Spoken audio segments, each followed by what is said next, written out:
दूसरा मैच भी हार गए, यानी कि श्रृंखला अब हम हार चुके हैं। किस मार्जिन से हारेंगे वो सिडनी में पता चलेगा, पर अच्छा तो नहीं हुआ यार। टॉस हार गए और ऑफ कोर्स बैटिंग में कोलैप्स नजर आया। कुछ पॉजिटिव जरूर थे, पर अंत में हार का मुंह देखना पड़ा है। और 2008 के बाद पहली बार एडिलेड में भी ओडीआई हार गए। It's not a good story यार। अब इस मैच की बात करते हैं, और बात करते हैं एक्चुअली कि सिडनी में क्या हो सकता है बदलाव, क्योंकि श्रृंखला हाथ से चली गई है, पर अभी भी साख तो बचानी है ना यार।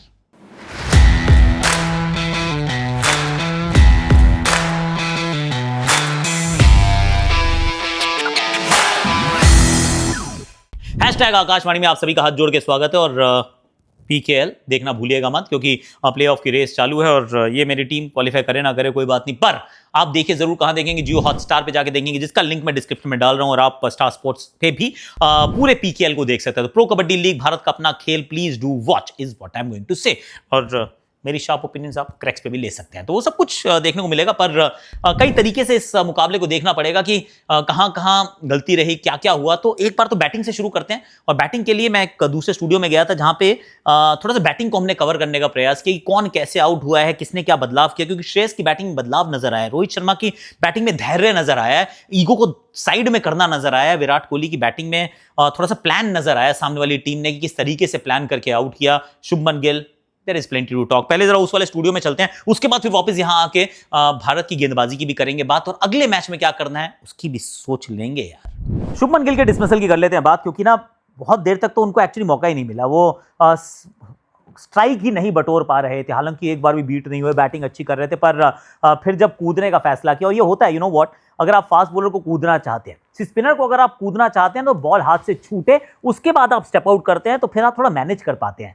लेकिन फास्ट बॉलर के सामने बॉल छूटने से पहले 1 आपने डिसाइड कर लिया, 2 आपका मूवमेंट शुरू हो गया। तो आप कूदते जरूर हैं, पर इस बार गेंद के इतनी पास थे कि जब मारा तो वो उसमें एलिवेशन बिल्कुल उपलब्ध नहीं था। सामने मिचेल मार्श के हाथ में अच्छा कैच थमा जाते हैं। But then came Virat Kohli. बड़ा इंटरेस्टिंग था कि विराट कोहली के साथ क्या कर रहे थे। विराट कोहली को लगातार वो 3-4 जो गेंदें उन्होंने खेली, सारी गेंदें आउटसाइड ऑफ उन्होंने डाली गई। उन्होंने 3 स्लिप लगाई थी और सामने का फील्डर बिल्कुल आगे खड़ा था कि सिंगल नहीं देंगे हम आपको, आपका खाता नहीं खुला है पर्थ में, will make it very difficult for you. यहाँ पर भी तो बाहर की गेंद पहले वो छोड़ते हैं, उसके बाद डिफेंस करते हैं सर को लगातार। और ये बहुत इंपॉर्टेंट है कि आप क्या करते हैं कि जब आप किसी को बाहर की तरफ ड्रैग करते हैं ना, कि बाहर जब लगातार डालते हैं, तो कोशिश आप ये करते हैं कि सर ऑफ स्टंप के बाहर आ जाए, कि आप 1 गेंद छोड़े, 2 गेंद छोड़े, तीसरी आप डिफेंस करते हैं और आपका सर कॉन्स्टेंटली ऑफ स्टंप के बाहर जा रहा है। तो ऐसे में वो जो 3 स्टंप्स के बीच की गेंद होगी ना, वो आपके पैड पे लग सकती है। इस बात की कोशिश की जाती है, और unfortunately as it may be, Virat Kohli के पैड पे बॉल लग जाती है यार। पहली बार अपने करियर में ये 2 बैक टू बैक डक्स पर आउट हुए, पहले पर्थ में, अब एडिलेड में।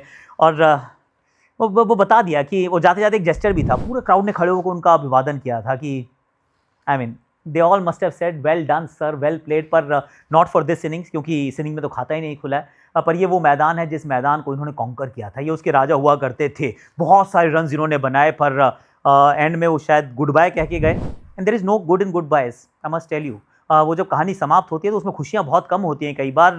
पर एक तो सर डॉन ब्रैडमैन का मैदान है ये, इट्स वेरी इंपॉर्टेंट बना, थोड़ा इमोशनल भी है कि सर डॉन का जो मैदान है और सर डॉन का जो करियर था, आखिरी मैच में उनको आखिरी इनिंग में 4 रन चाहिए थे, 4 रन्स अगर वो बना देते तो 100 की एवरेज के साथ वो अपने करियर को समाप्त करते। पर वो 0 पे आउट हुए, 0 पे आउट हुए, और वो बता दिया कि यार you are also human, right. वो 0 ने उनकी ग्रेटनेस को डिफाइन किया कि even sir Don can't score at 100 का एवरेज। विराट कोहली के साथ भी कुछ वैसे ही हुआ ना, ये मैदान इनका अपना था, पर आखिरी इनिंग में it left something to be desired.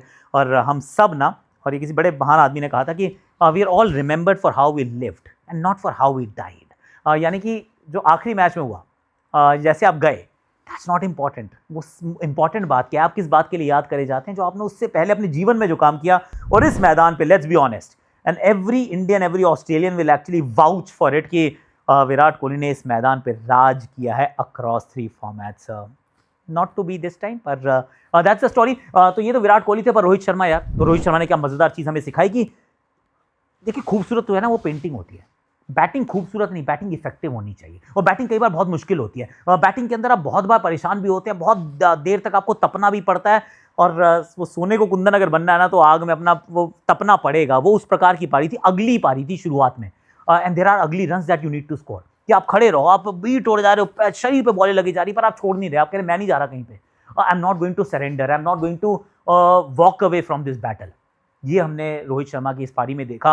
Not one of his fluent knocks, पर इवेंचुअली फिर वो शॉर्ट बॉल के सामने इस तरीके छक्के भी है, एक नहीं दो दो आए, फिर शॉर्ट बॉल पे ही आउट हुए थे अंत में। पर मेरे विचार में बहुत महत्वपूर्ण पारी थी ये रोहित शर्मा के लिए, क्योंकि मतलब सेटअप अब ठीक हो गया है। पहली पारी खराब हो गई, अगर दूसरी खराब हो जाती तो सिडनी में बहुत ज़्यादा प्रेशर महसूस होता, और आई थिंक ये रोहित और विराट दोनों महसूस कर भी रहे होंगे कि no matter who you are यार, कितना भी बड़ा आपका नाम क्यों ना हो, लेकिन अगर आप लगातार कंपेटिटिव क्रिकेट खेल के नहीं आते हैं ना, तो आप थोड़े से रस्टी नज़र आते हैं, और वो रस्टी नज़र आए हैं दोनों, इसमें डाउट नहीं है।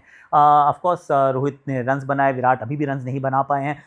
श्रेयस अय्यर अच्छी साझेदारी, वो बड़ा अच्छा खेल, उन्होंने थोड़ा सा परिवर्तन किया एक्चुअली। अगर उनके बैटिंग में देखें ना, जो हमने उनके पर्थ में देखा था, ऐसे बैक एंड अक्रॉस जैसे जाते हैं, पर ये ना इस तरफ जा रहे थे, थोड़ी सी स्टम्प्स दिखा रहे थे। अब इन्होंने क्या किया, हल्का सा मिडिल स्टंप के ऊपर ही अपने आप को रखने की कोशिश की बार बार, and I thought that was a change, जो उन्होंने चेंज करने की कोशिश की।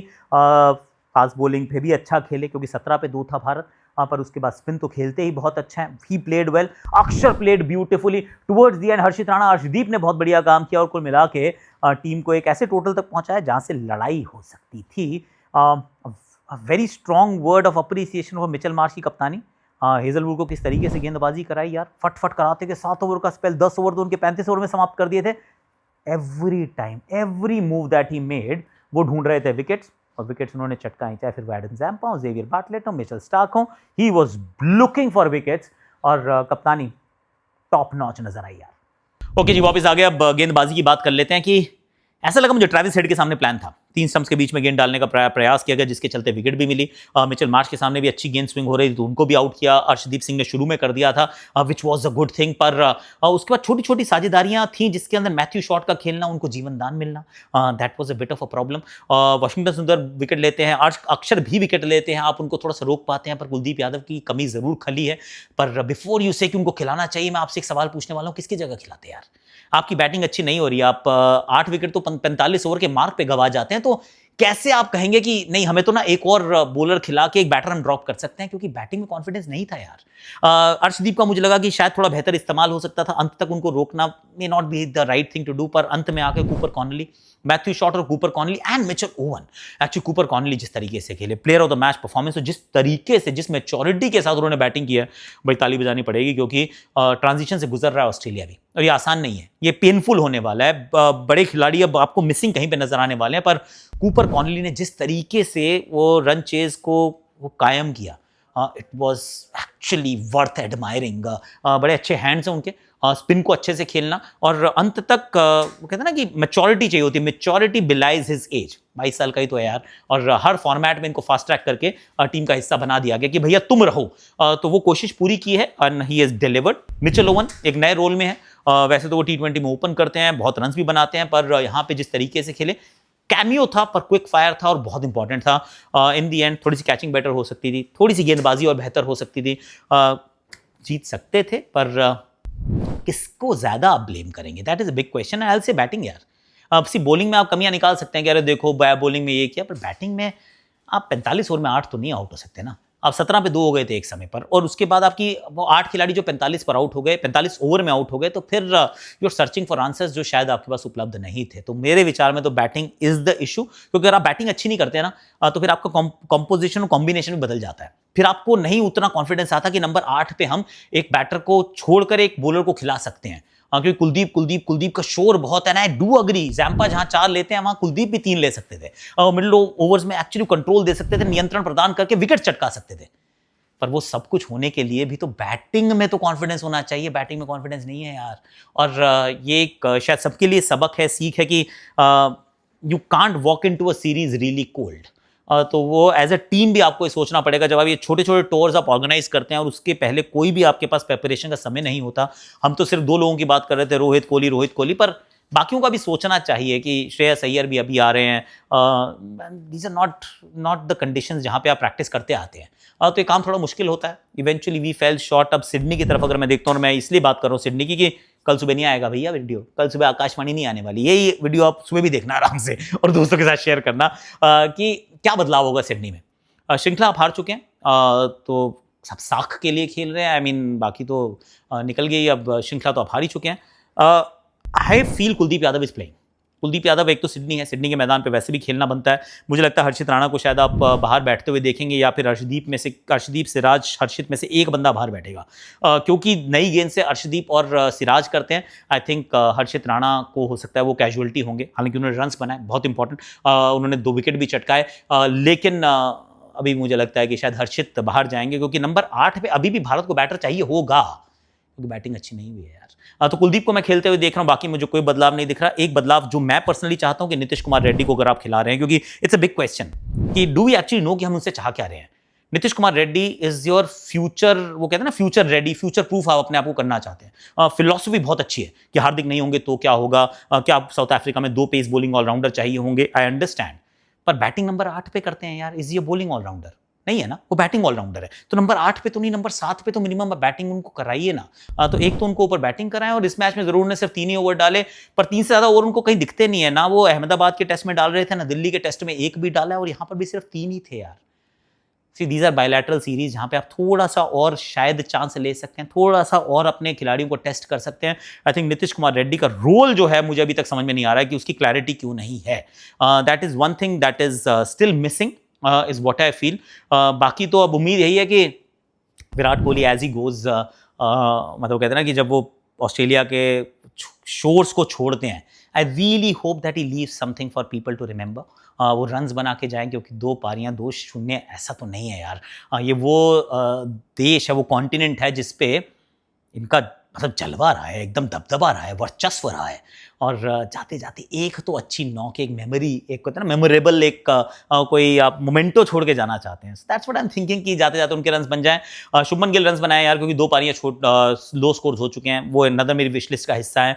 केएल राहुल 6 पे जाएंगे तो जाएंगे, लेकिन रन्स बनाने पड़ेंगे। फर्स्ट मैच में बनाए थे उन्होंने, अब यहाँ पर मिस आउट किए, तो फाइनल मैच में आप रन्स की उम्मीद लगाकर चलते हैं, और कुलदीप यादव खेलेंगे, मुझे लगता है विकेटें भी चटकाएंगे। तो दैट्स द ओनली थिंग यार। I really hope that we finish this series 2-1 and not 3-0। That's what I am thinking. आप क्या सोच रहे हैं? Do let me know in the comment section. और आज के लिए अभी के लिए मेरे पास इतना ही है। Do watch PKL on Jio Hotstar, link मैं डिस्क्रिप्शन में डाल रहा हूँ। स्टार स्पोर्ट्स पे भी आप इसे चेकआउट कर सकते हैं। ये वाली टीम अगर पसंद है तो कर लो फॉलो, क्योंकि मैं तो अच्छी लगती है, मेरी जर्सी पे नाम लिखा हुआ है, तो वो I would urge you to actually watch the PKL pro kabaddi league. Please देखना भूलिएगा मत ऑन जियो हॉटस्टार। आज के लिए अभी के लिए इतना है। Thank you so much for watching. Like share subscribe comment, notification घंटी बजा दो। Thank you, bye bye.